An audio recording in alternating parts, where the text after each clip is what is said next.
You're listening to the soundtrack of 2022's The Batman. This simple melody is an audio cue to indicate that Batman is about to appear.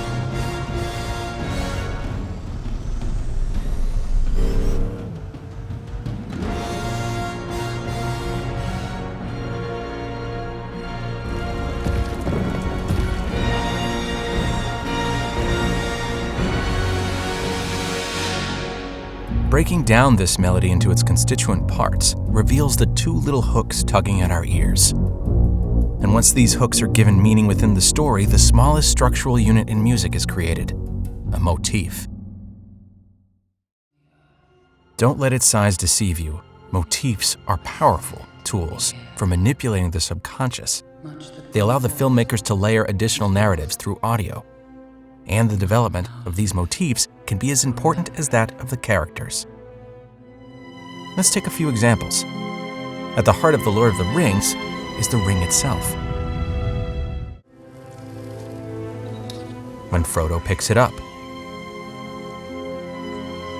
When Gandalf explains its power.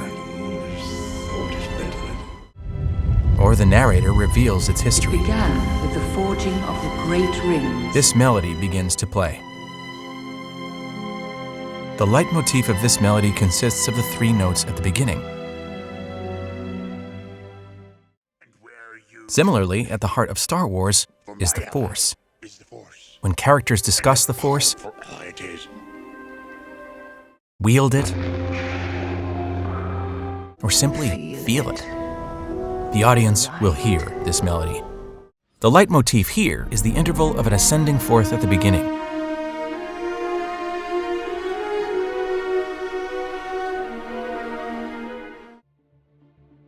The leitmotif that persists throughout Christopher Nolan's Dark Knight trilogy is this minor third. Two notes, D and F. They accelerate, slow down, change scale, reverse, and fade out, but all indicate one thing: Batman's identity. We've all heard movie soundtracks, but let me show you how audio motifs work to manipulate your brain so they become as equally important to the narrative as cinematography.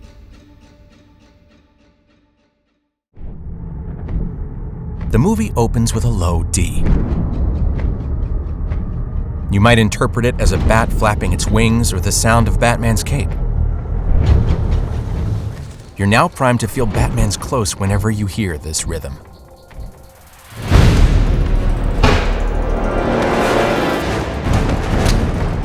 This rhythm is often accompanied by its second form, the Batman rhythm of interlaced D and F, which is connected to the character's origins. Evolve this rhythm, stretch the D and F, crescendo, and you have that familiar minor third interval. This is the cue accompanying Bruce's transformation into Batman, both in the beginning and throughout as he discusses crime. After being mocked by the crime lord Falcone, Rachel's words awaken him from his vendetta. Falcone may not have killed your parents, Bruce. And force him to confront the larger tragedy behind his parents' murders. He decides to leave Gotham to further investigate that realization, train with the League of Shadows, and to transform his fear into a force for good.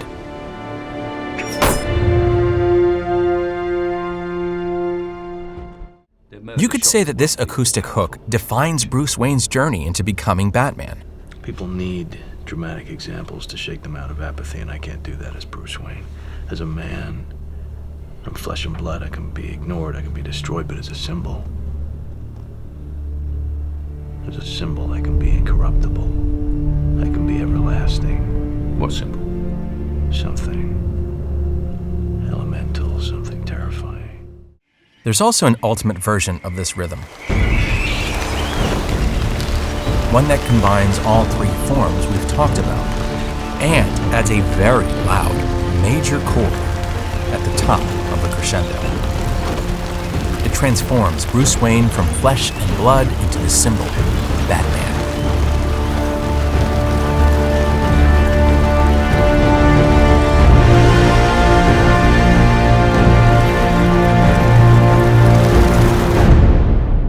Now you might begin to wonder, why did Hans Zimmer pick these two notes as Batman's leitmotif? And one of the things which I kept thinking is that, I mean, the reason I ended up with just 2 notes was really that it's like, what is the next phrase? He's stuck. His life, you know, he can never become that heroic. However, becoming the symbol is only Bruce's first step. When our hero is in crisis and begins to doubt his legitimacy as an icon of justice, the once harmonic minor third is contaminated by a C-sharp note, which does not belong on the D minor scale. That's what I'm talking about. Air cav.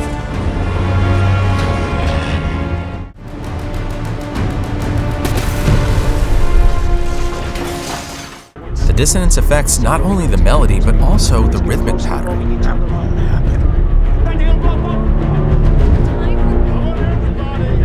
And when our hero strikes, the chord changes with him, evolving the scene into a dramatic rescue.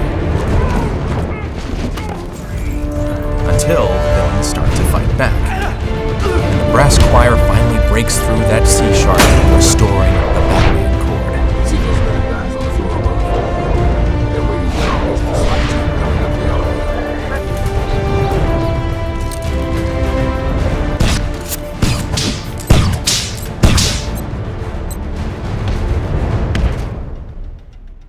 Cool, right? But wait, there's more. Why so serious? The first note in Batman's leitmotif, D, is developed into the leitmotif for another character, the Joker, Batman's opposite.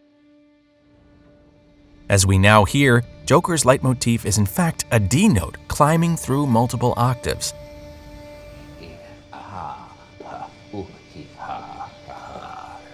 When Joker is on screen, about to be, or when he seizes control of a scene.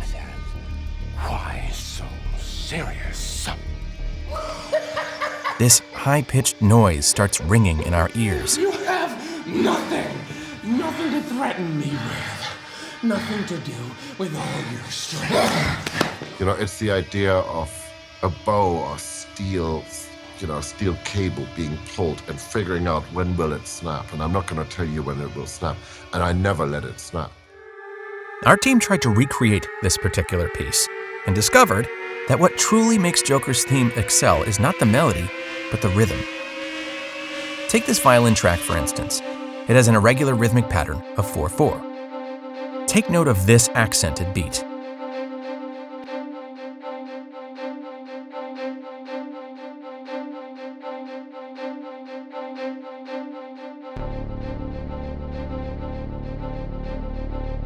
This pattern, representing the Joker, is in stark contrast to Batman's stable 4/4 pattern. In certain scenes, we can hear these two rhythmic patterns competing with each other. I need to talk about something little, huh?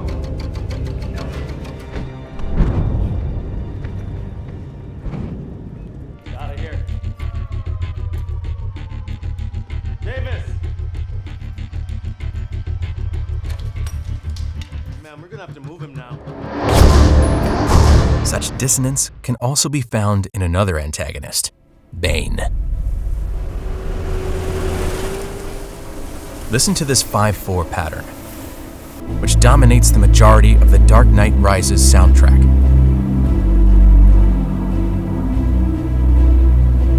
What's the next step of your master plan? Crashing this plane.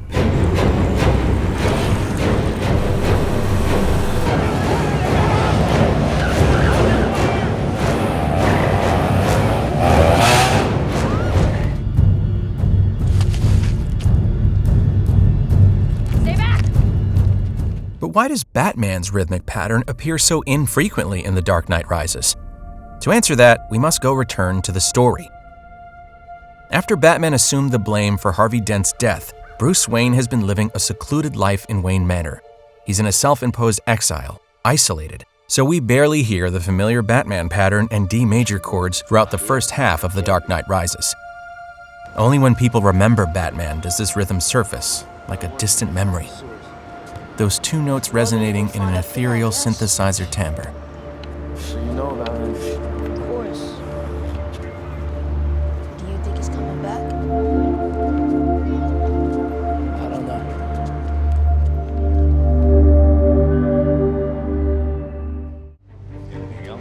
Sometimes the leitmotifs tease us.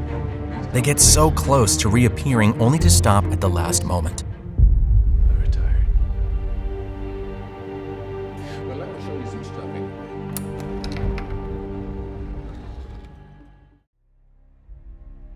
Batman was not ready to return. Only when Batman does finally reappear do we once again hear his leitmotif fighting for dominance over Bane's. However, it has returned to the crisis archetype of the second film and remains undeveloped, until Bruce returns to the dungeon once again and the chord is completed.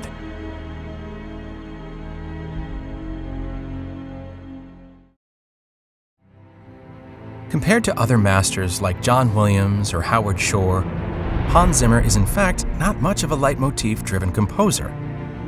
And the use of leitmotifs is far from the only way to do movie soundtracks.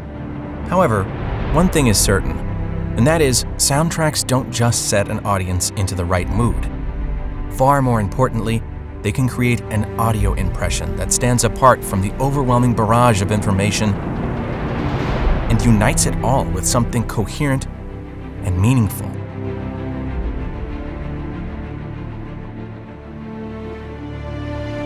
You don't need to understand musical theory to appreciate film scores on an instinctual level. In the words of Steven Spielberg, the role of sound is to make us believe. It allows bicycles to fly, dinosaurs to walk the earth, and the Force to unleash its power. It lets us laugh and cry at the cinema. That's it for our latest dive into the screen galaxy. A special thanks to our excellent staff for the post-editing and scripting. We are Game Cores. Thank you for watching this episode. If you'd like to see more, please like and subscribe to our channel. More content coming. Stay tuned.